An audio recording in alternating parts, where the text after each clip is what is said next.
다 함께 기도 드리심으로 아침 묵상 시작하겠습니다. 하나님, 민감한 것에 민감하게 하셔서 하나님을 기억하며 이 시간 말씀과 기도의 시간을 보내게 하시니 감사합니다. 하나님, 이 시간 우리 함께 하심을 믿습니다. 우리의 생각과 마음을 자극하셔서 선한 길로 우리를 인도하여 주시는 하나님을 믿고 또한 기대합니다. 기대하며 나아갈 때에 하나님의 주되심을 다시 한번 기억하며 그 섭리 안에 있음으로 감사하며 기뻐하는 우리가 되게 하옵소서. 그렇게 이 시간이 예배의 시간이 되게 하시고 인격적으로 역사하시는 그 하나님을 맛보며 감사하는 시간 되게 하옵소서. 이 시간 나와 함께 하시는 하나님께 모든 영광을 올려드리며 예수님의 이름으로 기도드립니다. 아멘. 함께 찬송가 486장 이 세상에 근심된 일이 많고 함께 찬양 드리겠습니다.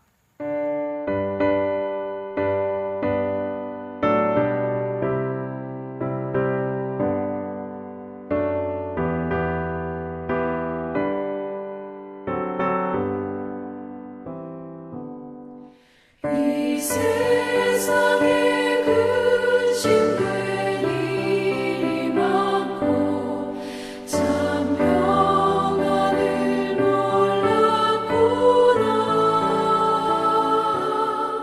내 주 예수 나로라 부르시니 곧 평안히 쉬리로다. 주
함께 찾아보실 하나님의 말씀은 마가복음 12장 1절에서 12절까지의 말씀입니다. 마가복음 12장 1절에서 12절까지의 말씀 다 찾으신 줄 알고 받들어 봉독하겠습니다. 예수께서 비유로 그들에게 말씀하시되 한 사람이 포도원을 만들어 산 울타리로 두르고 집자는 틀을 만들고 망대를 지어서 농부들에게 새로 주고 타국에 갔더니 때가 이름에 농부들에게 포도원 출 얼마를 받으려고 한 종을 보내니 그들이 종을 잡아 심히 때리고 거저 보내었거늘 다시 다른 종을 보내니 그의 머리에 상처를 내고 능욕하였거늘 또 다른 종을 보내니 그들이 그를 죽이고 또 그 외에 많은 종들도 더러는 때리고 더러는 죽인지라. 이제 한 사람이 남았으니 곧 그가 사랑하는 아들이라. 최후로 이를 보내며 이르되 내 아들은 존대하리라 하였더니 그 농부들이 서로 말하되 이는 상속자니 자 죽이자. 그러면 그 유산이 우리의 것이 되리라 하고 이에 잡아 죽여 포도원 밖에 내 던졌느니라. 포도원 주인이 어떻게 하겠느냐? 와서 그 농부들을 진멸하고 포도원을 다른 사람들에게 주리라. 너희가 성경에 건축자들이 버린 돌이 모퉁이의 머릿돌이 되었나니 이것은 주로 말미암아 된 것이요 우리 눈에 놀랍도다 함을 읽어보지 못하였느냐 하시니라. 그들이 예수의 이 비유가 자기들을 가리켜 말씀하심인 줄 알고 잡고자 하되 무리를 두려워하여 예수를 두고 가니라. 아멘.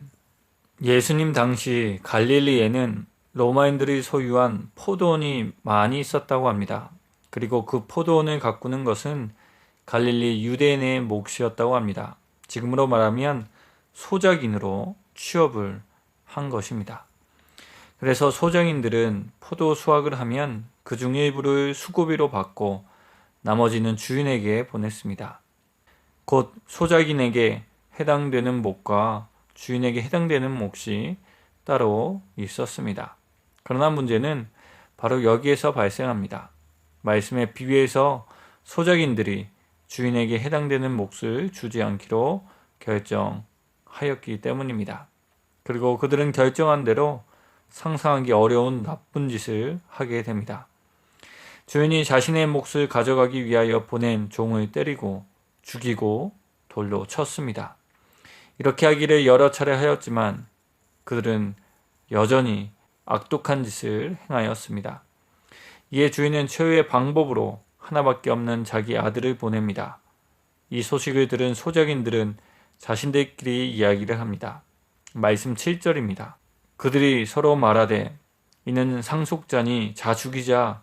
그리하면 그 유산이 우리 것이 되리라. 그들은 주인의 하나뿐인 아들을 죽이려고 결정합니다. 왜냐하면 당시 로마법에 따르면 농장 주인이 자식을 남기지 않고 죽으면 소작인들이 소유권을 행사할 수 있었기 때문입니다. 이에 그들은 8절 말씀처럼 그 아들을 잡아 죽이고 포도원 밖에 던져버립니다. 성도 여러분, 이런 상황에서 주인은 무엇을 하게 될까요? 더 이상 참지 못할 것입니다. 주인은 그 소작인들을 다 진멸하고 다른 사람을 고용할 것입니다. 이 비유는 우리가 종종 들었던 포도원 주인의 비유입니다. 그럼 이 비유에 나타나는 각각의 인물들은 누구를 가리키는 것일까요?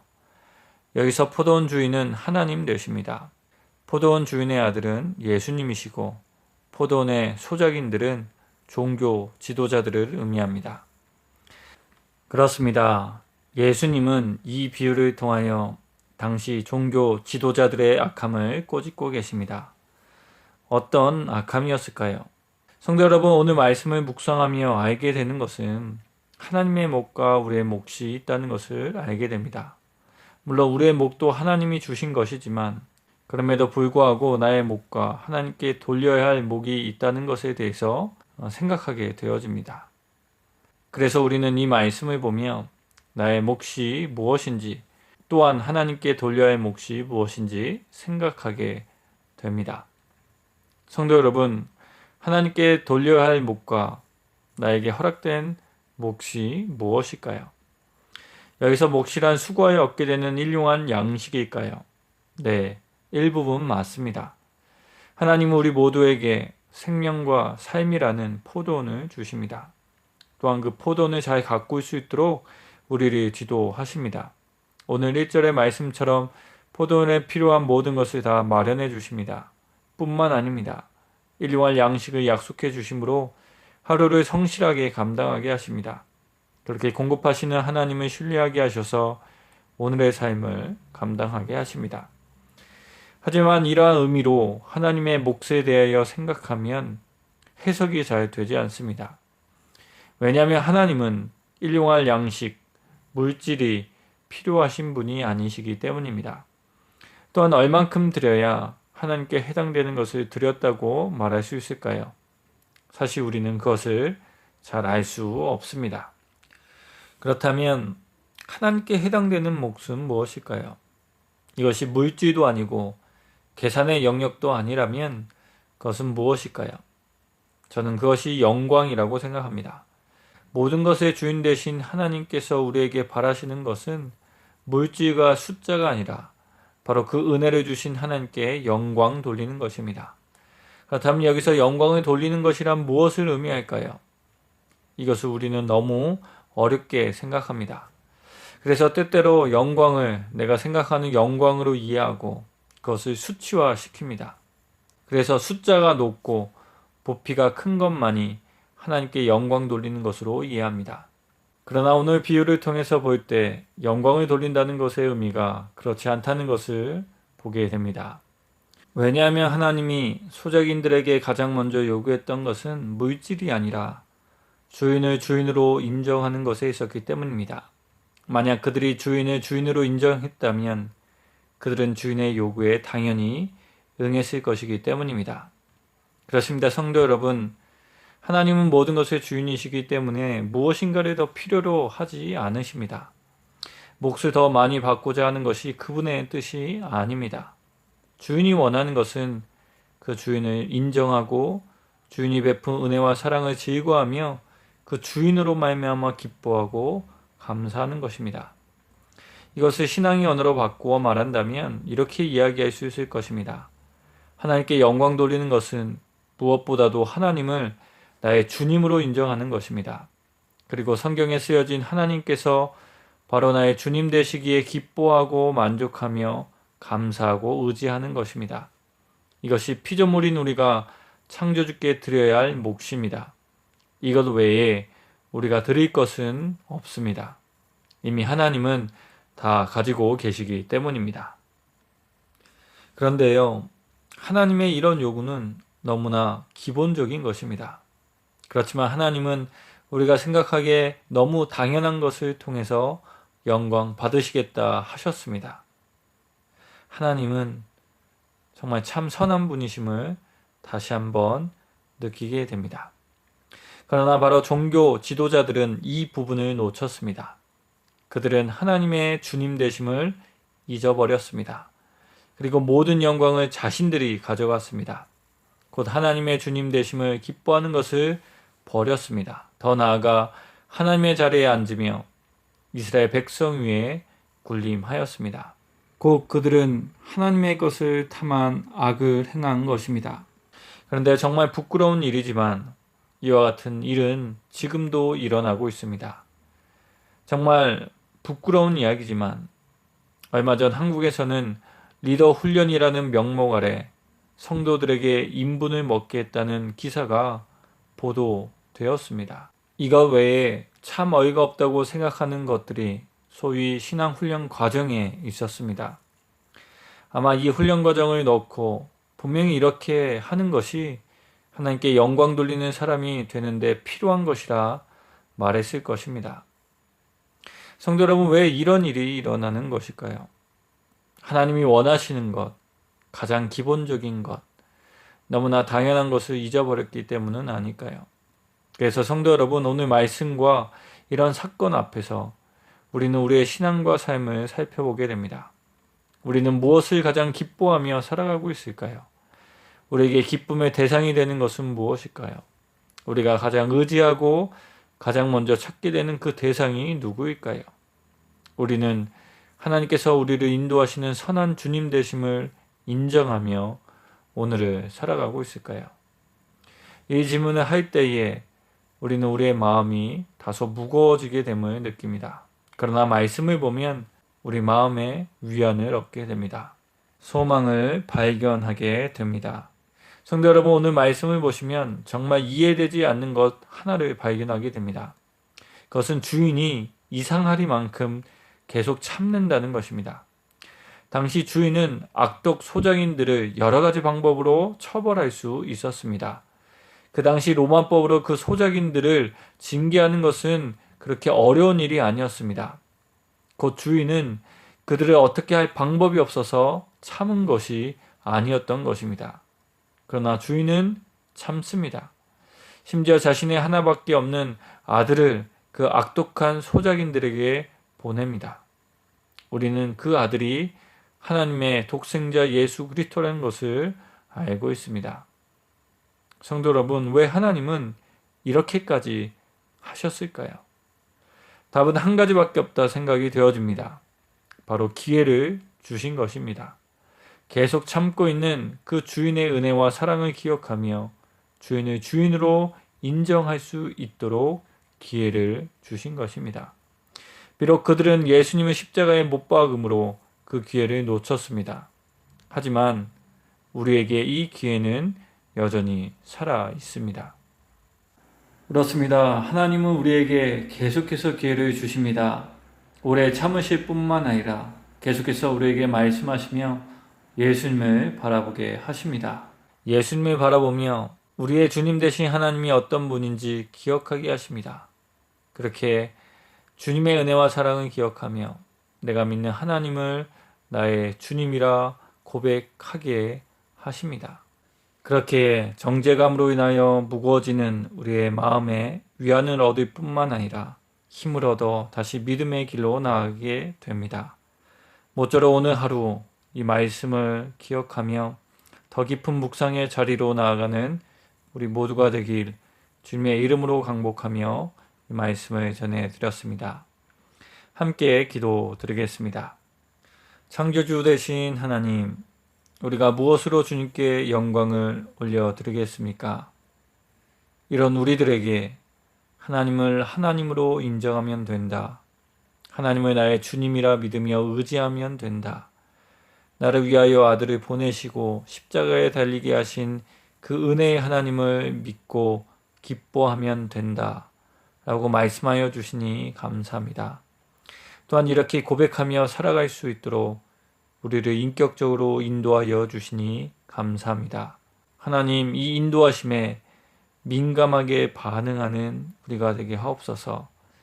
머리로 아는 것뿐만 아니라 마음으로 느끼며 감동하며 주님께 감사의 고백으로 나아가는 우리 모두가 되게 하옵소서. 하나님, 또한 기도합니다. 이 고백을 통하여 오늘과 같은 불확실한 상황을 잘 견디게 되어지는 우리가 되게 하옵소서. 하나님 아십니다. 마음의 불안과 걱정이 계속해서 쌓여갑니다. 나도 모르게 이것들이 내 안에 점점 더 커져만 갑니다. 그때마다 하나님, 나의 믿음을 도와주셔서 하나님이 나의 주님 되심을 기억나게 하옵소서. 그래서 좌절하지 않고 힘을 얻는 우리가 되게 하옵소서. 오늘의 하루의 삶에서 주님을 기뻐할 수 있도록 인도하여 주시는 예수님의 이름으로 기도드립니다. 아멘. 다 같이 주님 가르쳐 주신 기도로 아침 묵상을 마치겠습니다. 하늘에 계신 우리 아버지, 아버지의 이름을 거룩하게 하시며 아버지의 나라가 오게 하시며 아버지의 뜻이 하늘에서와 같이 땅에서도 이루어지게 하소서. 오늘 우리에게 일용할 양식을 주시고 우리가 우리에게 잘못한 사람을 용서하여 준 것 같이 우리 죄를 용서하여 주시고 우리를 시험에 빠지지 않게 하시고 악에서 구하소서. 나라와 권능과 영광이 영원히 아버지의 것입니다. 아멘.